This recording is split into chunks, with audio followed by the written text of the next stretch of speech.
and thank you all for being here.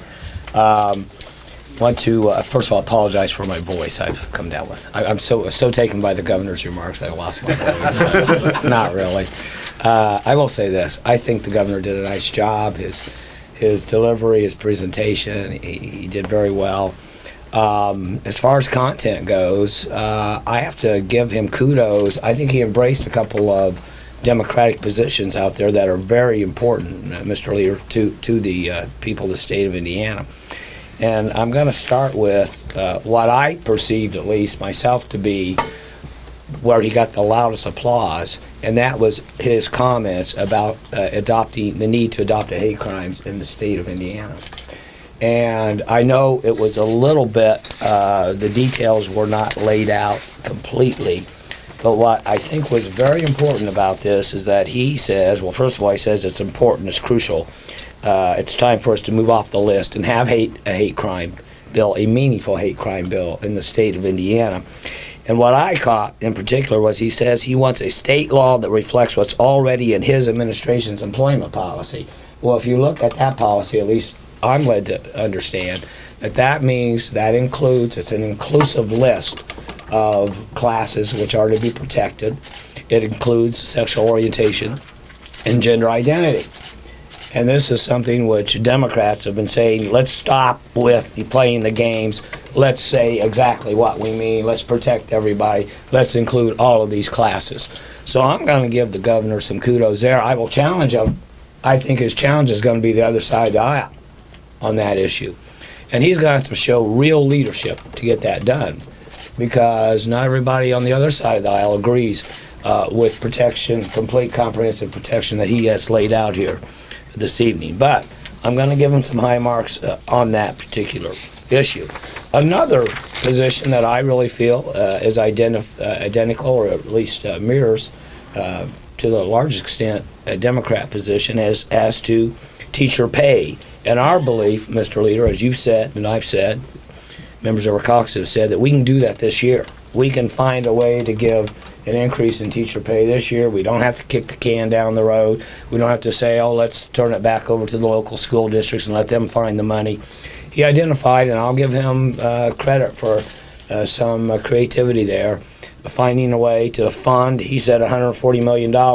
You know, we have a bill over in the Senate, which Senator Melton has authored, which would say we need approximately $300 million to get this done correctly. So he's not quite halfway there. But the point is, he's found a way to say to this General Assembly, we can find, if we look hard enough, we can find money to do this teacher increase in this budget cycle.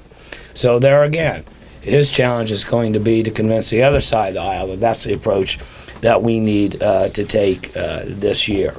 Now, having congratulated him on those things, I do have to say there were some things that I wished I would have heard that were not included in his remarks that I think are very important to the future of the state of Indiana. I did not hear him talk about the idea of redistricting reform, legislative redistricting reform, which is something the state of Indiana needs. We have some of the most gerrymandered districts in the state of, or in the nation, and we need to be acting on that. So I wished he had mentioned that.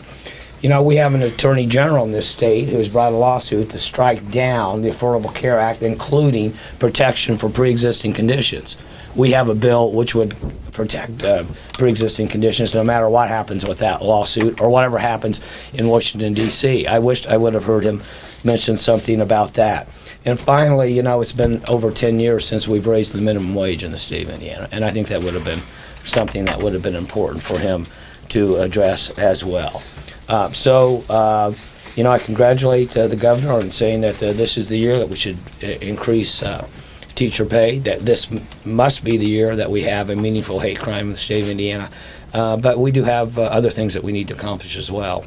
And Mr. Leader, I'll turn it over to you for your thoughts Thanks, about Senator. the speech. Thank you very much.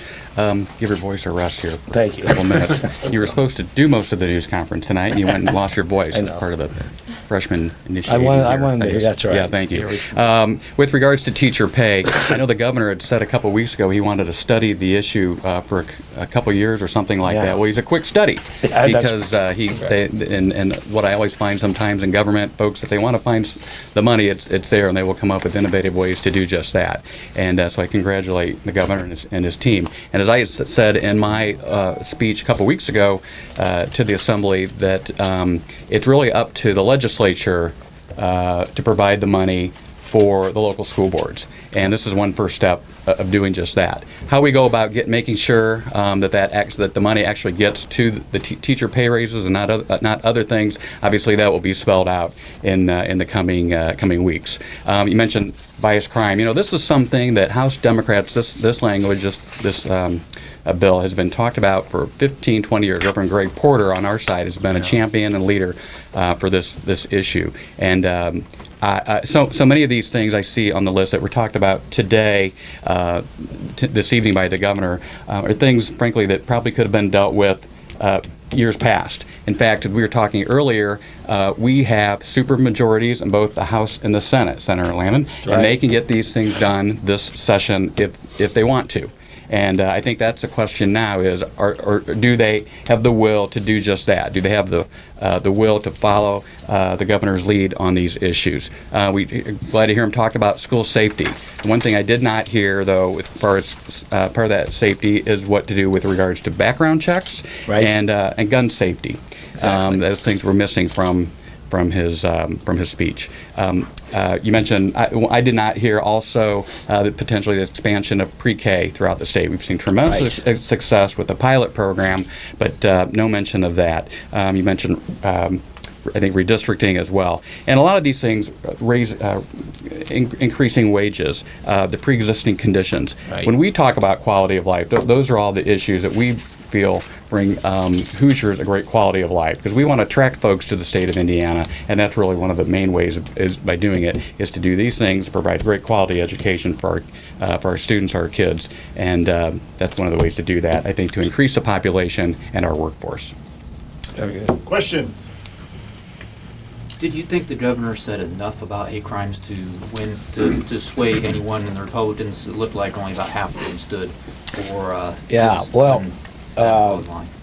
You know, at first when I reviewed the speech, I was taken by the fact that I think there were only 5 very brief paragraphs about that.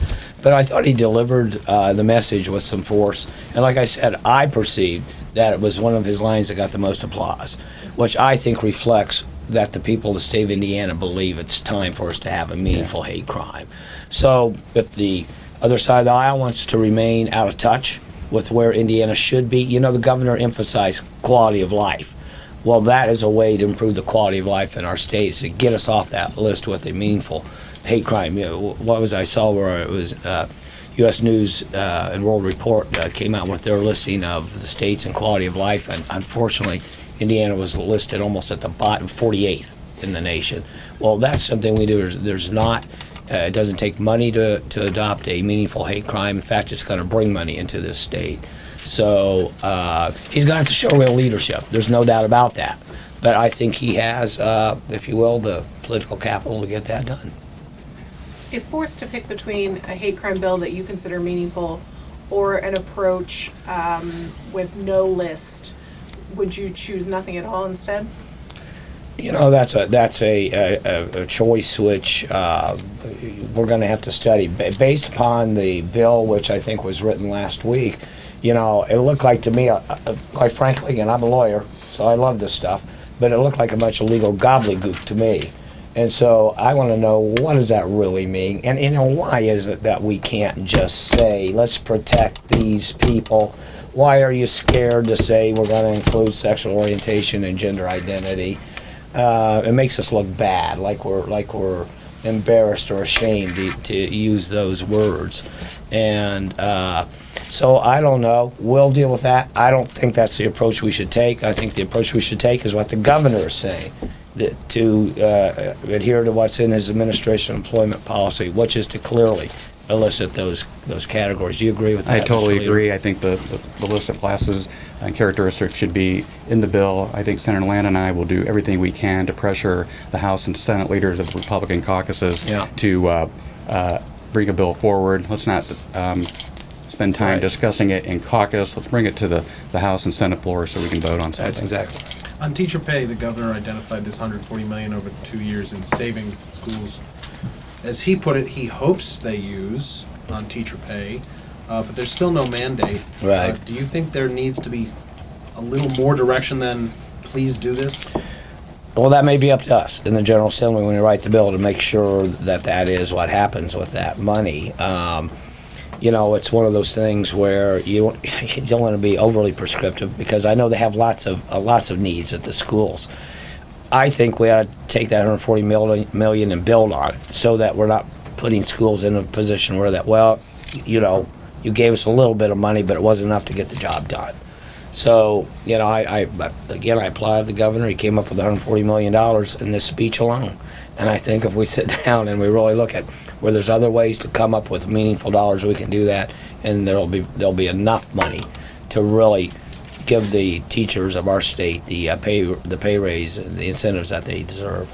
You know, the money's funneled through the school funding formulas for each school district. So, yeah, we will, in our caucus, I'm sure we'll be talking about that and presenting some options as to how to make sure that those dollars actually get towards teacher pay raises.